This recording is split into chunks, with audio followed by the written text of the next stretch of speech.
여러분 안녕하세요. 5학년 2학기 국어 수업을 함께하고 있는 문어쌤 류효준 선생님입니다. 오늘 5학년 2학기 국어의 9번째 시간이에요. 벌써 9번째 시간이라니. 오늘 공부할 내용은 조금 특별한 단원이에요. 교재 준비됐나요? 네, 그럼 교재를 보면서 선생님 소개할게요. 5학년 2학기 국어인데요. 오늘 할 구단원은요. 독서 단원이에요. 네, 9단원은 책을 읽고 생각 넓히기. 오늘 공부할 내용 교재가 우선 준비됐나요? 그러면은 9단원 책을 읽고 생각 넓히기 밑에다가 여러분의 이름을 적어주세요. 오늘 할 우리 단어는 국어 안에서도 읽기랑 관련돼 있어요. 책을 읽으라고 하니까 읽기랑 가장 관련이 깊겠죠. 관련 단어는요.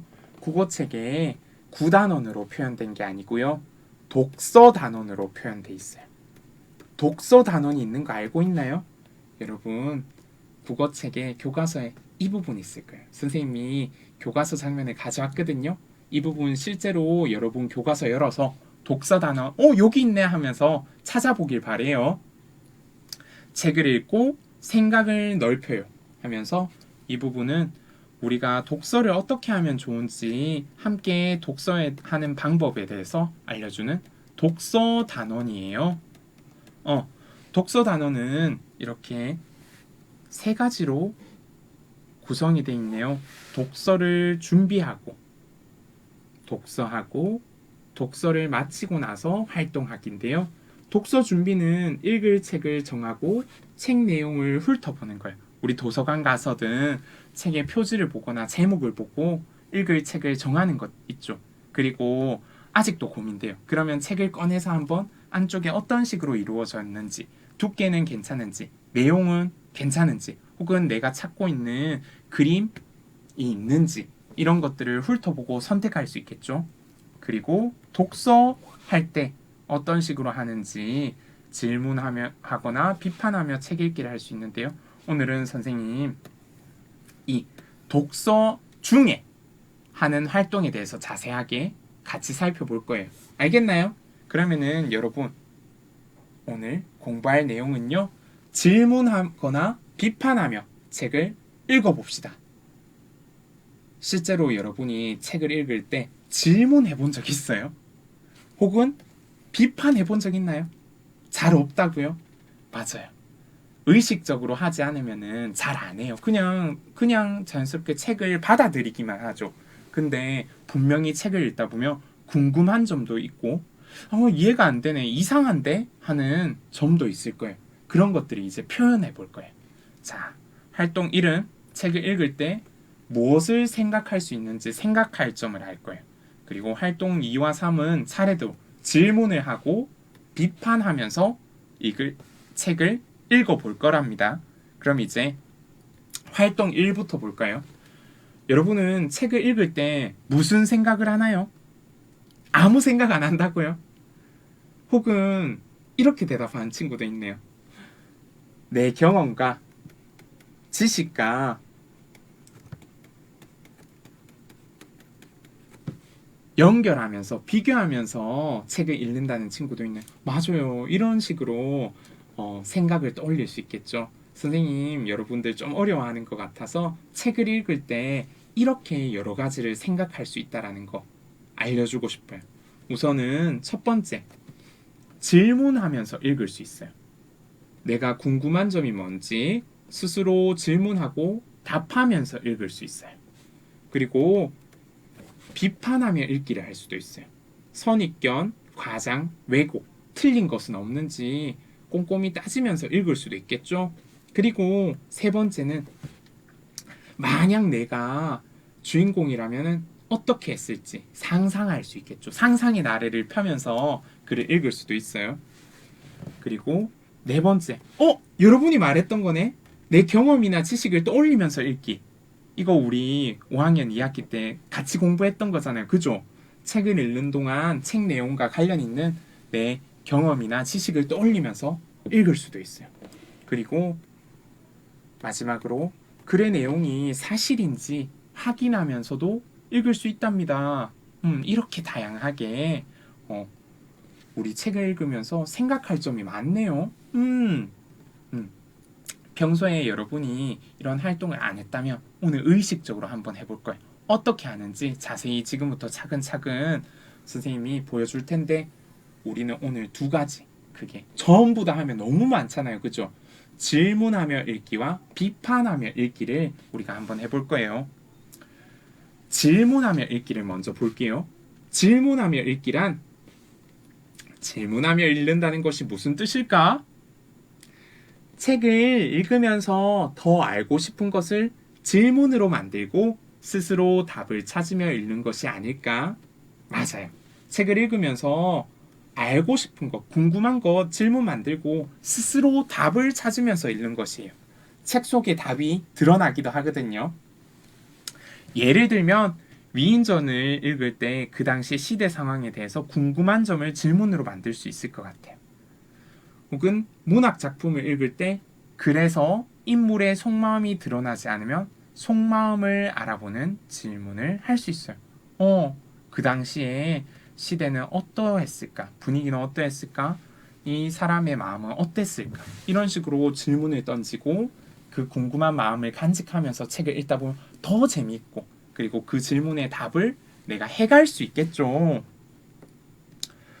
세 번째 활동으로는 비판하며 읽기인데요. 질문하기랑 비판하기랑 어떤 식이 다른지 좀 보여줄게요. 책을 비판하며 읽으려면 어떻게 해야 할까? 책 안에 선입견, 과장, 왜곡이 있는지 생각하면서 읽어야 돼. 잘못된 점이 없는지 이런 것들을 생각해야겠죠? 그러면은 우리 이제 짧은 글을 한번 읽어볼 거예요. 그리고 질문과 비판을 한번 같이 해봐요. 알겠어요? 미국 역사상 가장 위대한 인물 가운데 한 사람으로 꼽히는 크리스토퍼 콜럼버스. 그는 이탈리아의 탐험가로서 신대륙인 아메리카를 발견했다. 콜럼버스는 여러 가지 어려움 속에서 자신의 꿈을 이룬 사람이다. 어려서부터 마르코폴로의 동방견문록을 즐겨 읽었던 그는 인도로 가는 백길을 찾겠다는 꿈을 키웠다. 지구가 둥글다는 사실을 대부분의 사람이 알고 있는 지금과 달리 콜럼버스가 항해를 준비할 당시에는 지구가 둥글다는 말을 믿는 사람은 거의 없었다. 그런데도 콜럼버스는 도전 정신과 탐험심을 잃지 않았다. 먼 미지의 땅을 향해 항해하려면 모험심과 용기뿐만 아니라 막대한 재정 지원도 필요했다. 도움이 절실했던 콜럼버스는 유럽의 여러 왕실을 돌아다니며 지원을 호소했으나 이탈리아, 프랑스, 포르투갈 같은 어떤 왕실도 그의 항해를 후원하지 않았다. 훗날 콜럼버스의 든든한 지원자가 된 에스파냐의 이사벨 1세조차 처음에는 그의 거절을 거절한 바 있다. 하지만 콜럼버스는 수많은 거절에도 포기하지 않았다. 그 결과 에스파냐의 후원을 받아 100여 명의 선원과 함께 항해에 나설 수 있었다. 콜럼버스가 신대륙을 발견하면서 아메리카 원주민들은 유럽의 선진 문물을 받아들여 큰 혜택을 누렸다. 콜럼버스는 아메리카 대륙을 침략한 것이 아니라 발견한 것이다. 콜럼버스의 발견은 세계 역사를 바꾼 위대한 사건이었다. 이렇게 콜럼버스 이야기를 우리가 읽어봤는데요. 읽으면서 혹시 여러분 드는 질문이 있었어요? 혹은 이건 좀 이상한데 하는 거 있었어? 있었죠. 뭐예요? 어떤 질문이 들었어? 혹은 어떤 점이 이상했어요? 맞아. 선생님도 여기 화면을 통해서 궁금한 질문 그리고 비판한 내용을 같이 공유해 보도록 해요. 이 남자아이가 말하네요. 콜럼버스는 아메리카 대륙을 우연히 발견했는데 위대하다고 할 수 있을까? 어때요? 위대하다고 할 수 있을까? 이러한 질문을 던질 수 있어요. 지금 이 친구는 콜럼버스가 위대하다고 할 수 있는지에 대한 질문을 던지고 있어요. 그리고 이미 사람이 살고 있던 대륙을 콜럼버스가 발견했다고 할 수 있을까? 아니, 아무도 모르는 것을 찾는 게 발견이지 이미 사람이 살고 있는데 그것을 발견했다고 표현하는 이 친구도 이러한 질문이 맞는 말인 것 같아요. 아메리카 원주민들은 큰 혜택을 누렸다는 것이 사실일까? 맞아요. 사실을 지금 묻는 거예요. 신대륙 발견이 세계 역사를 바꾸었다는 것은 과장된 표현인 것 같아. 지금 보니까 앞에 질문과 이 여자아이의 말 모두 다 뭐냐면요. 비판하는 내용인 것 같아요. 책 내용이 사실이 아닐 수도 있고 거짓일 수도 있고 혹은 조금 믿기가 어렵다라는 것들을 비판하는 것. 이러한 질문을 던지고 있네요. 콜럼버스가 태어난 해와 죽은 해는 정확할까? 이것도 질문이면서 같이 정확한지 비판하고 있어요. 어때요? 지금 책을 읽으면서 질문하고 비판하는 방법 조금 알겠나요? 여러분도 여기에 여러분 스스로 떠올린 글에 대한 콜럼버스 이야기에 대한 질문과 비판을 한 개씩 한번 적어주세요. 선생님, 이건 질문인데 비판하는 내용도 들어가 있어요. 이런 경우도 있어요. 두 개가 같이 이루어질 수도 있지. 앞에 있는 친구들 대부분이 지금 질문이랑 비판이 같이 섞여 있어요. 맞아요. 그래서 비판을 질문으로 할 수도 있어요. 질문에 대해서 비판하는 내용이 들어갈 수도 있고요. 알겠나요? 네. 그래서 그러면은 질문하는 내용, 비판하는 내용을 이렇게 하나씩 여러분 학습지에 적어주세요. 알겠나요? 네. 오늘은 질문하거나 비판하면서 책을 읽어봤어요. 근데 이렇게 질문하고 비판하면서 책을 읽는 이유는 뭐예요? 바로 우리 생각을 넓힐 수 있기 때문이에요. 이렇게 각각 읽으면요. 우리가 책을 더 깊이 이해하고 우리 생각도 발전시킬 수 있어요. 질문하면서 읽는 방법은 더 알고 싶은 것을 질문으로 만들고 스스로 답도 찾아봐야 돼요. 만들기만 하는 게 아니고 궁금하니까 한번 스스로 답도 찾아보는 거 까먹지 마세요. 비판하면서 읽는 거는 글 안에 선입견, 과장, 왜곡, 선입견 뭐냐면요. 사실이 아닌데 사실이 아닐 수도 있는데 그 사람이 이미 가지고 있는 생각, 굳어진 생각 이런 것들을 선입견이라고 해요. 과장은 작은 일을 큰 일로 부풀리는 거예요. 왜곡은 잘못된 거예요. 반대되는 것. 그러니까 이것은